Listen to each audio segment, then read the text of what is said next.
माननीय सदस्य Shri Saugata Rai ji. Madam, I rise to speak on the budget. Good that the finance minister is here. Yesterday, Abhishek Banerjee from our party has enunciated all the objections we have to the budget, particularly with regard to the dues to West Bengal on the account of MGNREGA and Indira Awas Yojana. The government has always been strangely silent on these demands of West Bengal. I again reiterate the same. This has proved to be the most divisive budget in recent times, because a budget is supposed to present the future plans of the government. But this is a budget which is called AB budget, Andhra Bihar budget. They have allotted 59,000 crores to Bihar, 15,000 crores to Andhra Pradesh for a new capital. At least 3 Congress chief ministers, 1 Punjab chief minister, Tamil Nadu chief minister has opposed the budget, and of course our West Bengal chief minister has called this budget an exercise to save the government, and she also said that the budget gave 0 to West Bengal. Now, Madam, I want to say Please, that this budget, don't disturb. Kerala chief minister has also opposed the budget, right? Madam, this budget speech, I read it very carefully several times. It's a copy and paste job. They have taken, Congress has already complained that it is taken from their Nyaya Patra. I have seen that you look at 26 education loans. It is the exact program given by West Bengal government for students. Exact. Same 10 lakhs. You are not even original. I do not expect the finance minister to be like Dr. Manmohan Singh. She is not a PhD from Oxford, nor even like Chidambaram, who's got a management degree from Harvard. She's from our own JNU. But the problem is that she is bereft. She is bereft of new ideas, which is why this budget reads very dull. And then you realize that all the notes in the budget, they have come from the PMO. Whatever PMO has said, she has no original idea. She has put it in the budget in the copy and paste type. Now, this year, the budget, the finance minister vowed to spend 2 lakh crores over 5 years on 5 schemes, which are part of what she called the Prime Minister's package, aimed at spurring jobs and imparting skills to 4.1 crore youth. This marked a shift in strategy from the previous government's preferred reliance in letting multiplier and trickle-down effects.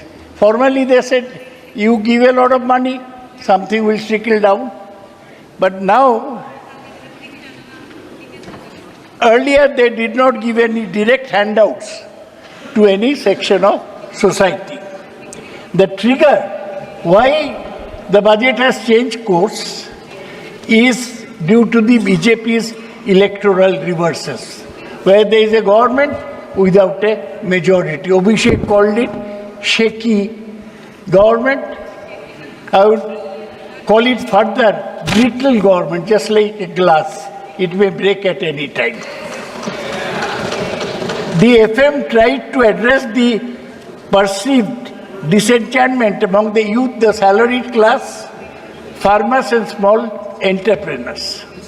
One important thing, Madam, you should take note, that just before the election, the revelations came about the donations received for electoral bonds. BJP alone got 50% of all electoral bonds received by all political parties, 50%. Which meant what? This is a government of the moneyed class.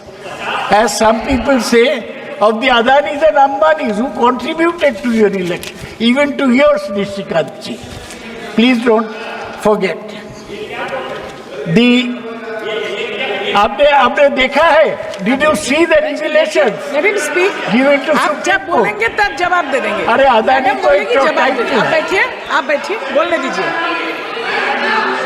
नाम, madam, no name will be taken. Adani किसी को नाम नहीं है, title है. बोल दिया.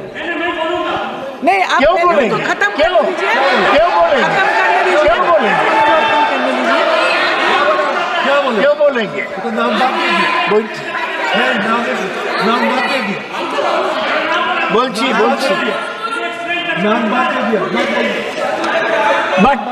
But in spite of all this, the stock market has reacted badly.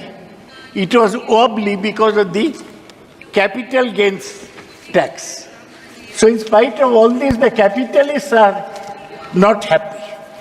Now, Madam, I will emphasize what the basic problems of the Indian economy are and whether they have been addressed by the finance minister.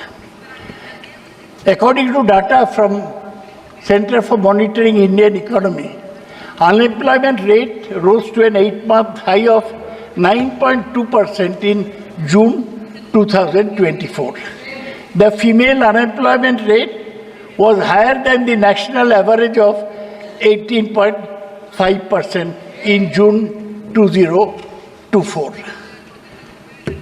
Now, we have been doing very poorly in terms of employment generation. You may be knowing, Madam, that there has been job losses in the IT sector. Now, with AI, artificial intelligence coming in, there is fear of further job losses in what was seen as the most profitable part of Indian economy. The second big problem in India's economy is rising inflation. The annual consumer inflation rate in India rose to 5.08% in June 2024, well above market expectations. Prices accelerated steeply for food, 9.36%, which is responsible for nearly half of the weight of Indian consumer basket. One company called Cantor, they did a study and they found that in 2024-25, 34% households reported that they are finding it difficult to manage their expenses, indicating that a third of India is still under severe financial stress. The other problem is, Madam, the shrinking informal sector. This is what has sustained the economy for so long, but informal sector is in grave crisis, as NSSO data show. India's 65 million informal or unincorporated sector enterprises employed 110 million workers. They are suffering very badly. What we call MSME, they are suffering. And the other big problem is falling private investment. The finance minister in our presence handed over a tax bonanza to the corporate sector. But private investment has been falling. The government has been hoping that large Indian corporations would step in and ramp up investment. But they introduced production-linked incentive schemes for big business. But all these incentives have failed to motivate private investors. They will spend money on their son's marriage, but will not invest in new enterprises. That is the big problem of Indian economy. Lastly, we have a problem of shrinking labor productivity.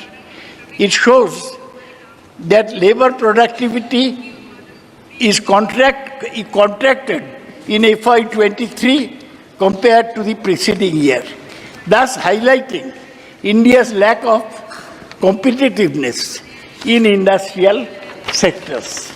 This is what is called extreme disparity in wealth and income distribution had pushed the economy to a state of gated stagflation. Gated stagflation. That is what the economy is today. The finance minister must resort, please listen to this, must resort to Keynesian prescription of boosting aggregate demand by allocating more government funds for the social sector and targeted welfare programs that, like MGNREGA, increase government spending will boost household consumption, which will stimulate private investment. The finance minister has not gone this route at all. Now let me see, Madam, very important that we study the social sector. How much money the government has doled out to the poor. The allocation for school education has increased only by a nominal 5,000 crores. And for higher education, by only 3,000 crores. In both cases, estimated recoveries are substantially higher compared to previous year, indicating higher fees and self-financing schemes in educational institutions. Allocation for health and family welfare has barely increased by 1,500 crores. So health and education, this, as Dr. Amartya Sen is fond of saying, are the foundations of economy. And there we are not having enough money. There is hardly any increase in food subsidy too, despite the need for expanding coverage to current population level. Lastly, smaller yet critical schemes, listen to this, ma'am, that address vulnerable populations have not got much attention. There is only a slight increase of rupees 12,467 crores for portion scheme, that is school midday meal. That is actually less than the actual expenditure on this scheme. The other thing is that budgetary allocation for Anganwadis, Madam, you are familiar with all these things.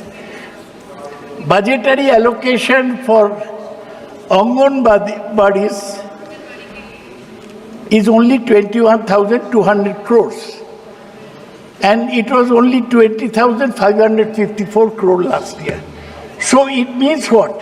There is clearly no hope for higher salaries for Anganwadi workers, which have not been revised in 2018. You have no sympathy for the poor Anganwadi worker girls.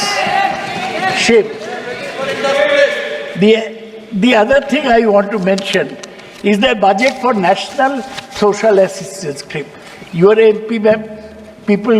Old people come to you for widow pension and disabled pension. Look at this. The budget for National Social Assistance Program, which gives social security pension to the elderly, single women and disabled, remains unchanged. Not a rupee is added at 9,652 crores, which means this is a reduction in real terms, taking into account inflation. Madam, please consider. Lastly, new package is, they say, Prime Minister's package for employment and skilling. Includes government-sponsored internships, formalization of jobs through incentives for EPFO, Employees Provident Fund Organization enrollment, and skill development programs. These schemes do not seem, Madam, may I say, that these schemes do not seem very impressive when one looks at the budgetary allocation. You say that you are taking care of unemployment, but the entire package has an allocation of rupees 2 lakh crore over a period of 5 years. How much? 2 lakh crores in 5 years, 40,000 crores per year for employment generation. Further, the private sector is required to spend money towards this package from CSR funds. पहले क्या होता, private sector used to develop a school, a hospital, this and that. Now the Prime Minister is taking in the money from CSR funds by allowing this CSR fund through which companies contribute back to society in some minimal way are now mandated to be used towards subsidizing wages for themselves. How will this economy survive? Rather than discussing dampened demand, stagnant wage, and what can be done to revive employment, the announcement only includes supply side. You are like Milton Friedman. You are indulging in supply side economics. Only includes supply side schemes towards incentivizing the private sector. Private sector, our incentive though, they will create employment. Different versions of this have been tried earlier and have failed. Whether this package will be any different remains to be seen. So this, as Madam, I was saying earlier, is a disappointing anti-poor, anti-rich people, anti-poor people scheme. So one question is, Madam, you have only discovered now, you have been minister for 7 years, though you are not a trained economist, you are lucky that way, and still it never occurred to her. She is not a trained economist. What's wrong in saying that? She is no Manmohan Singh. She is not even Chidambaram. She is not even Ananta Nageshwar.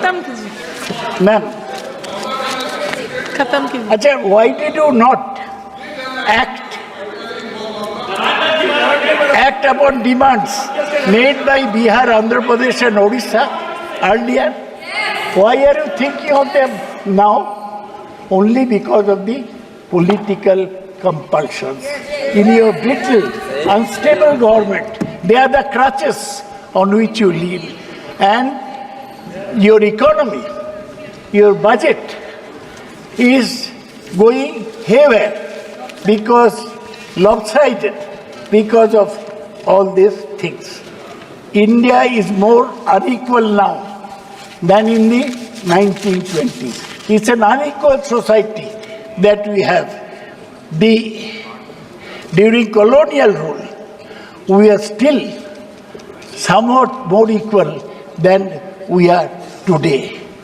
Madam, Finance Minister, of course, has not dealt with inflation. Just 10 words on inflation.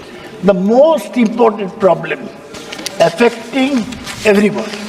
Ma'am, I will just give 1 or 2 figures and then wind up because my friend Shatabdi Rai is due to me and she is naturally feeling disappointed as I go on and on.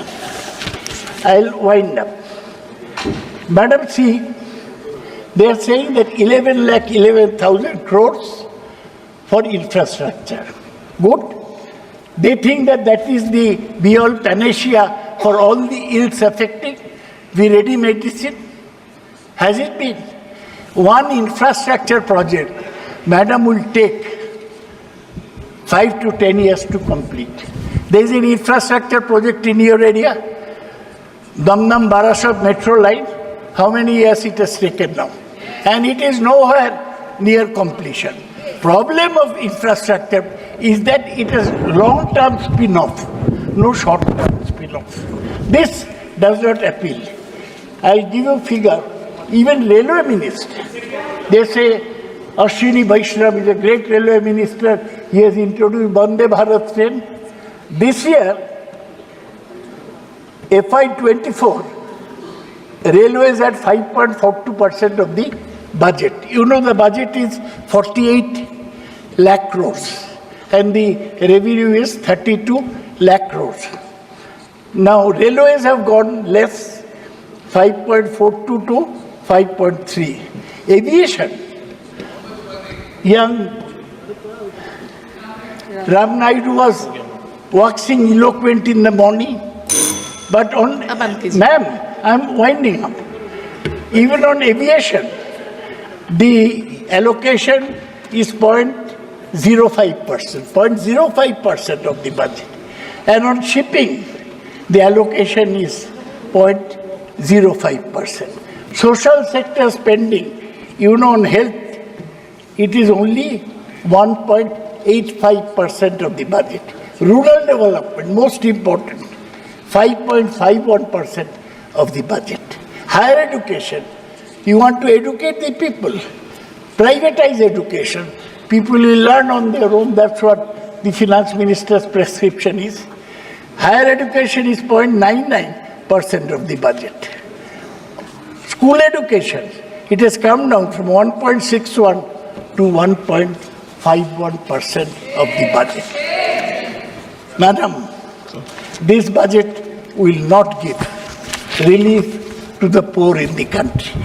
This budget will not spur investment. This budget will not take from the rich and give it to the poor. And this budget will not stop conspicuous consumption by those who indulge in marriage feasts. This budget is for poor people to just look and gape at whatever happens in Mumbai. All the stars descending in Mumbai. With that, ma'am, I end my submission on the budget. Thank you.